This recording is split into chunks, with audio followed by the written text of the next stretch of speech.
ഒരു നല്ലൊരു വിദ്യാർത്ഥിയുടെ ലക്ഷണങ്ങൾ എന്തൊക്കെയാണ്? സംസ്കൃതത്തിലെ ഒരു ശ്ലോകപ്രകാരം ഒരു നല്ല വിദ്യാർത്ഥിക്ക് 5 ലക്ഷണങ്ങളാണ് പറയുന്നത്.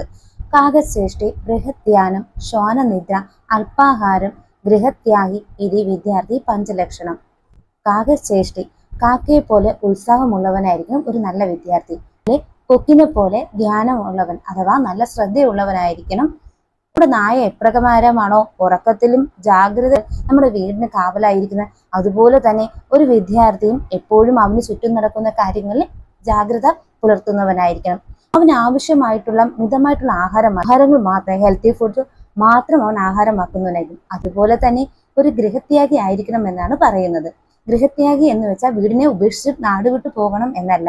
പണ്ട് കാലങ്ങളിൽ ഗുരുകുല വിദ്യാഭ്യാസമാണ് നടന്നിരുന്നത്. അതുപോലെ ഇന്നും ഏറ്റവും പ്രധാനം അർഹിക്കുന്ന ഒന്നാണ് നമ്മുടെ ഗൃഹം വിട്ട് നമ്മൾ മറ്റൊരിടത്തേക്ക്, അപ്പോൾ വിദേശത്ത് പോയി പഠിക്കുന്നതുകൊണ്ട് നമ്മൾ